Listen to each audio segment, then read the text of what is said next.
Ya, halo.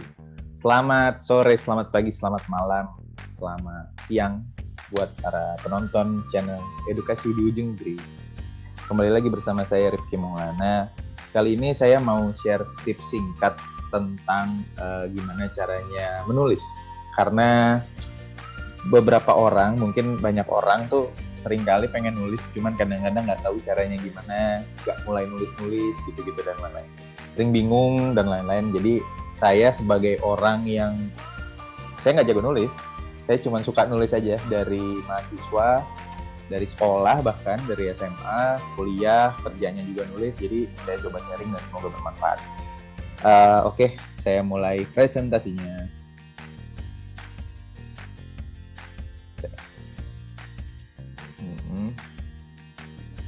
Tips menulis artikel. Jadi saya mungkin akan ngajarin tentang gimana caranya nulis artikel, cuman sebenarnya nanti sharingnya juga secara umum gitu. Saya akan beberapa poin ngejelasin tentang nulisnya dan lain-lain. Sebelum masuk ke gimana caranya nulis dan lain-lain, saya ada satu quotes dulu dari salah satu penulis favorit saya, yaitu Pramudia Anantatur, yang dimana katanya orang boleh pandai setinggi langit, tapi selama ia tidak menulis, ia akan hilang di dalam masyarakat dan dari sejarah. Menulis adalah bekerja untuk keabadian. Nah, beliau ini adalah salah satu inspirasi saya lah ya dalam menulis. Saya juga cukup banyak baca bukunya. Gaya menulis saya juga mungkin secara tidak sadar juga sedikit dipengaruhi oleh beliau. Respect, Pak. Lanjut ya. Nah, sebelum saya masuk, saya mau cerita dulu nih. Saya lebih banyak cerita sih, sharing aja perjalanan saya menulis dari awal sampai akhir. Nah, dulu itu pas saya kuliah ya jelas kita sering nulis tulisan ilmiah. Nah, ini salah satu pengalaman saya menulis. Saya pernah nulis skripsi, saya juga pernah nulis riset gitu. Terus di kerjaan saya sekarang, saya kerjanya nulis lagi. Saya nulis kajian. Karena saya di Kaltim, jadi saya setiap triwulannya itu kita ada salah satu job desk untuk menganalisis atau mengkaji perekonomian di Kalimantan Timur setiap triwulan yang kita tuangkan di laporan perekonomian Provinsi Kalimantan Timur. Ini bisa dicek teman-teman kalau emang suka baca tentang perkembangan ekonomi, apalagi kan Kaltim ini ibu kota negara baru, jadi bisa dicek lah setiap triwulan.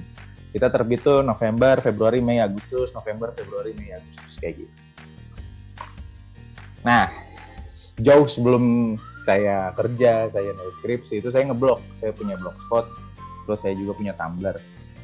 Saya bikin blogspot itu pas kuliah, saya 2010-2011. Tumblr juga sama, tahun segituan. Kenapa saya punya dua? Dulu itu saya sering ngebagi nih segmen yang suka blog saya, yang suka Tumblr saya. Ada juga sih pembaca-pembacanya. Jadi kalau yang blog itu lebih banyak. Yang saya kan dulu suka nulis tentang bola, suka nulis tentang sosial, suka nulis tentang ya pemikiran-pemikiran lah, saya taruh di blog. Lumayan juga, sampai sekarang ternyata udah ada 50.548 yang baca. Alhamdulillah, terima kasih. Kalau untuk Tumblr sendiri, saya lebih ke fiksi, saya lebih ke tulisan-tulisan yang romantis dan lain-lain tuh saya taruhnya di Tumblr, karena memang nggak tahu ya, vibe-nya tuh lebih melankolik gitu. Saya juga nulis di beberapa koran. Saya pernah nulis ini sebenarnya bukan koran Kompas, ini kanal blognya Kompas.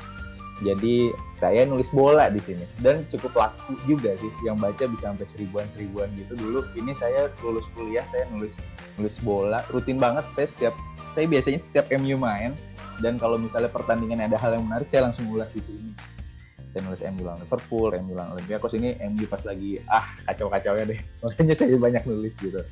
Terus nah ini ketika saya bekerja, ya mungkin sebagai analis sudah cukup bisa dikatakan sedikit dipercayalah untuk menulis tentang ekonomi. Jadi saya coba menulis di koran tentang fenomena-fenomena ekonomi gitu.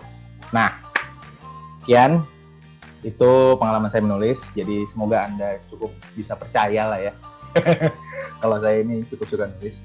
Nah, cara nulis itu sebenarnya pertama tuh gampang aja sebenarnya. Kamu tuh harus tulis apa yang kalian pahami gitu. Kalau menurut saya tuh banyak ya, yang saya lihat sekarang banyak orang nulis tentang yang dia nggak pahami. Jadi kerasa banget tulisannya itu dipaksakan dan nggak ngalir gitu. Saya pun pernah di posisi itu. Jadi misalnya saya lagi ada kayak tugas atau lomba gitu, disuruh paksa nulis tentang suatu hal yang saya sebenarnya nggak paham-paham banget, saya paksa nulis, saya cuma baca literatur dan lain-lain, sayanya nggak paham, sayanya nggak seneng, itu jadi nggak ngalir aja gitu. Jadi pertama yang paling penting adalah tulis yang kalian pahamin. Kalian sebelum nulis tentang topik apa, kalian tuh harus paham dulu, benar-benar paham. Dan kalau bisa sih kalian suka tuh bukan berarti harus pendapat ya, suka tuh misalnya ada kebijakan A gitu misalnya, nah kamu tuh baca dulu, paham kebijakannya itu. Nah, kamu tertarik, saya ganti katanya, kamu tuh tertarik dengan kebijakan itu, mulai itu saya sarankan untuk kamu nulis itu. Satu ya, jadi tulis yang Anda pahami. Dua, kamu nih jelasin, kamu nih motif kamu nulis itu apa. Kadang-kadang orang suka nggak jelas, nulis ya nulis aja gitu. Ini arahnya kemana nggak jelas gitu. Apakah kamu ngejelasin? Ini dalam konteks tulisan ini ya, artikel dan lain-lain. Kalau fiksi mungkin beda lagi, ada yang lebih ahli lagi. Jadi apakah konteks kamu ngejelasin dari sebuah fenomena? Apakah kamu mengajak? Apakah kamu menghimbau? Apakah kamu memperkenalkan suatu produk atau suatu kebijakan gitu ya? Apakah kamu nawarin ide dan lain-lain? Itu harus jelas, harus clear. Misal, saya balik lagi ke tentang mata uang revolusi industri 4.0 terutama big data. Ini tuh saya mau kenalin. Saya tuh memperkenalkan ke orang-orang yang sebagian besar mungkin belum tahu tentang big data. Itu saya mengenalin tentang big data. Jadi bahasa yang harus saya tulis di situ yang benar-benar membumi gitu. Nggak bisa yang langsung nendang langit ngomongin A, B, C, D, nggak. Kita harus mulai dari latar belakangnya dulu, kenalin dulu hal-hal yang dekat dan lain-lain. Misal, cost push inflation dan kenaikan tiket pesawat ini tujuan saya untuk ngejelasin. Karena waktu itu misalnya orang-orang bertanya-tanya, kenapa tiket pesawat bisa tinggi? Kenapa misalnya inflasi bisa tinggi? Nah, saya tujuannya untuk menjelaskan. Jadi pertama yang harus kita bawa adalah permasalahannya, supaya orang tahu, oh ada permasalahan nih kayak gini. Terus kamu harus jelasin juga penyebab dari permasalahan itu apa gitu. Karena tujuan kita adalah menjelaskan. Itu clear ya sampai sini ya. Ada misalnya ajakan itu seperti misalnya ayo kalau dari yang dari BI terus deh. Yang rada umum apa ya? Oh gini, yang ini, yang pemerintah sekarang, ayo cuci tangan gitu. Misalnya, karena kalau tulisannya itu, kalau kita mau ngajak orang, itu kan logikanya orang tuh harus tahu manfaat kita melakukan itu apa gitu kan. Itu harus dijelasin betul-betul tuh. Alasan orang, kalau kita mau ngajak alasan orang untuk tidak melakukan itu apa gitu. Jadi itu benar-benar harus dikuatin di situ. Itu berarti jelas ya apa yang kamu pahami, apa yang ingin kamu sampaikan. Ketiga, tulis aja dulu semuanya. Beneran deh, nggak usah dipikirin. Udah tahu nih dua, tulis aja dulu. Sepanjang apapun, tulis dulu. Kalau ada batasan huruf, kalau ada batasan kata, tulis aja dulu.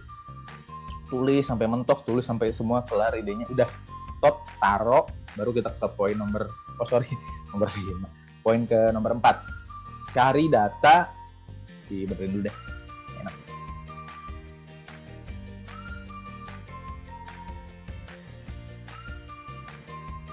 Cari data, referensi.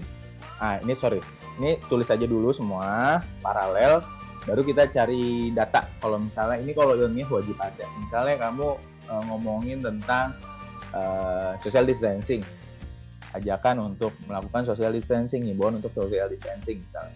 Kita harus cari data, kenapa nih social distancing ini harus dilakukan gitu. Misalnya kayak penyebaran virusnya jadi lebih lambat dan lain-lain gitu. Terus udah gitu mungkin ada jurnal acuannya, kamu bisa nge-refer ke jurnal tersebut dan lain-lain kayak gitu. Itu untuk memperkuat argumen yang kita keluarkan di tulisan tersebut. Apalagi ketika tulisan kamu itu untuk mengajak, menghimbau, menjelaskan, itu benar-benar harus kuat banget menurut saya datanya di situ gitu. Misalnya saya ngomong pertumbuhan ekonomi Kaltim diperkirakan akan menguat. Terus jelas dulu indikator apa nih indikator kenapa kamu bisa bilang ini akan memuat, kenapa kamu bisa bilang ini akan menurun gitu.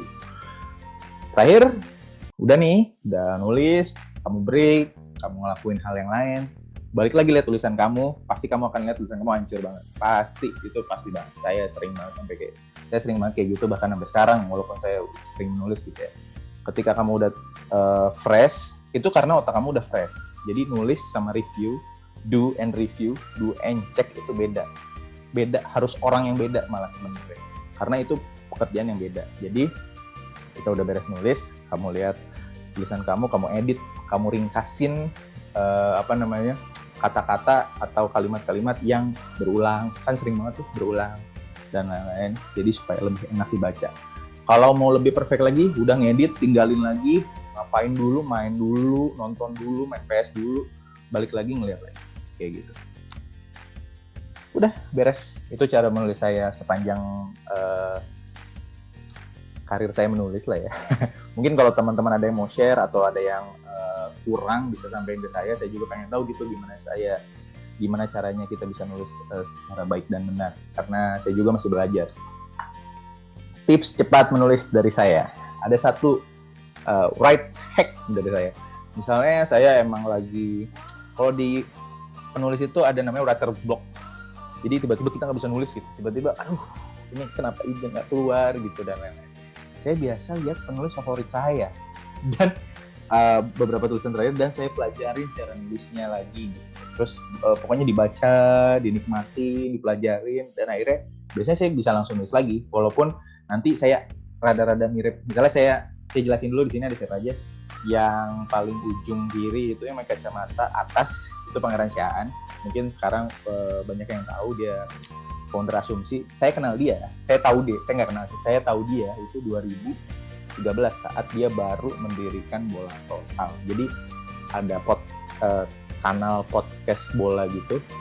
Nah, saya belajar nulis bola itu bener-bener ngeliatin tulisannya dia, dan saya sangat menikmati tulisannya dia gitu. Jadi mau nggak mau, secara nggak sadar saya gaya-gaya nulisnya rada mirip tulisannya dia. Zen RS juga sama. Saya pokoknya 3 penulis di kiri ini ada 3 penulis sepak bola, karena saya suka bola, saya suka banget baca analisis bola. Zen RS ini adalah salah satunya. Dia adalah penulis bola yang cukup terkenal di Pandit Football, dia foundernya mungkin ya sekarang. Terus sekarang dia kayaknya di Narasi bersama Mata Najwa. Tulisannya itu adem banget beneran deh. Ini Zen RS kalau nulis bola itu kayak nggak nulis bola, dia nulis sastra sebenarnya. Dia nulis bisa ngaitin bola sama kisah-kisah Romawi dan lain-lain. Kacau, keren banget. Yang bawah itu Pak Dalipin. Apa kabar Pak? Kalau Bapak nonton, Pak Dalipin ini sekarang kayaknya editor di CNN ya. Dulu sempat kerja di Manchester City, dulu sering nulis juga di Pandit, di Detik, About the Game. Pak Dalipin ini tulisannya itu bikin adem. Saya kalau udah malam, kalau lagi mikir kemana-mana gitu, mikir capek-capek, saya lihat tulisannya Dalipin aja. Pak Dalipin bikin adem banget. Dia nulis tentang bola, cuman dia ngebalutnya itu dengan sesuatu yang sangat adem gitu. Yang kanan kita tahu semua, ini adalah Pak Sati Basri, dulu mantan Menteri Keuangan, terus sekarang sering banget nulis, di Twitternya juga sering banget nulis. Saya kalau mau lagi bingung mau nulis apa tentang ekonomi, apa isu yang hangat untuk dibahas, dari angle apa saya bisa nulisnya, itu saya bisa pakai. Respect buat penulis-penulis ini karena sudah menginspirasi saya dalam menulis. Ya, terima kasih teman-teman, semoga bermanfaat ya ilmunya. Kalau ada sesuatu yang ingin ditanyakan atau ingin disampaikan, bisa tulis di kolom komen atau hubungin saya Instagram @derifkimaul. Terima kasih. Assalamualaikum warahmatullahi wabarakatuh. Selamat siang, selamat malam, selamat sore, selamat pagi. Dadah.